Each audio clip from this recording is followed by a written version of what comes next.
민중기 특검은요, 미공개 주식거래 의혹 말고도요, 앞서 양평 공무원 사망 사건 관련해서 강압수사 의혹으로도 도마에 올라 있습니다.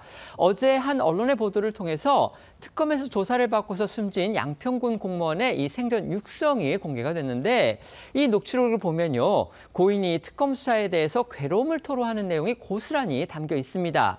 수사에 문제가 전혀 없었다던 특검 반박의 신뢰성에 의문을 갖게 되는 겁니다.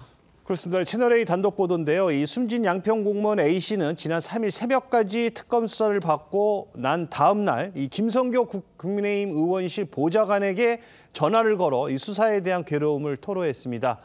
통화에서 A씨는 계속 그냥 쫀다. 1대3을 상대하다가 멍한 상태에서 자꾸 쪼니까 ESIND에 전화한 적이 있다고 얘기했다며 사실은 아닌데 그게 조서에 들어가 있다고 말했습니다.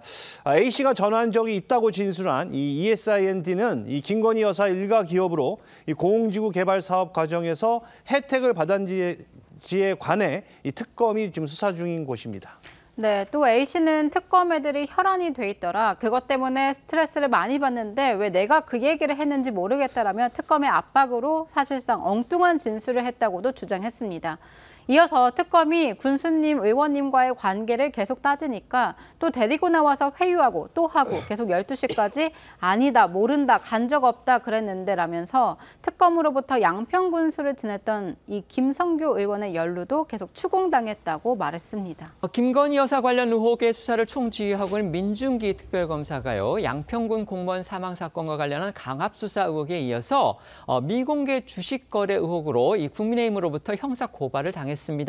검찰의 수사를 받아야 하는 그런 처지가 지금 처지가 된 건데요.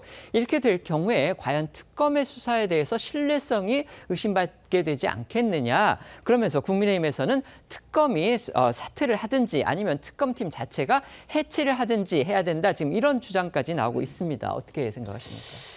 지금 그 양평군 공무원 출신 그 면장의 사망 사건, 우리가 흔히 이렇게 얘기를 하고 있지만 그 부분은 이제 법률적으로 여러 가지 지금 그 문제가 될 만한 소지들이 대단히 많죠. 네. 자필 메모도 있고 유서도 있고요. 그다음에 지금 육성 그 녹음도 있습니다. 네. 그다음에 또 아직 밝혀지지는 않았지만 친구한테 또 그런 유사한 그 내용을 얘기했다는 주장도 있고요.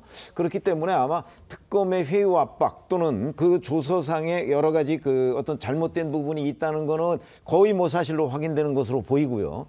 그다음에 본인의 주식 투자 그건 공소시효 논란이 있습니다만 제가 보기엔 그런 여러 가지의 법률적 문제를 떠나서 사실은 그 주식 그 문제와 관련해서 본인이 조금 전에 그 리포트에서 나왔습니다만은 바로 엄벌을 했던 그 판결문 그런 것도 있고요.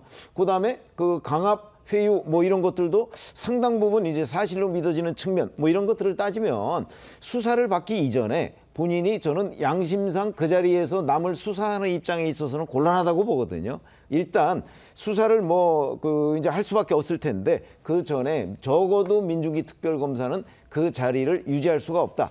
사퇴를 해야 된다 이렇게 생각합니다. 네. 사실 여러 가지 논란이 있는 것은 분명한 것 같은데요. 다만 국민의힘이 이런 부분들을 정치적으로 이용해서 민중기 특검을 흔들려고 한다라고 한다면 이건 경계해야 된다고 생각합니다. 물론 민중기 특검이 관련해서 미공개 정보를 이용한 것 아니냐 이런 의혹을 받고 있는 것은 당연히 좀 안타깝고 또 엄중한 일이라고 생각은 하지만 그것과는 별개로 지금 민중기 특검이 하고 있는 일, 그러니까 이 특검 자체의 역사적인 의미도 분명히 존재합니다. 그렇기 때문에 지금 시한이 한정되어 있고 길어야 한두 달 정도 지금 기한이 남은 상황이기 때문에 그 기간 동안에는 특검이 흔들림 없이 맡은 바 소임을 다 해줘야 된다라는 생각합니다. 네.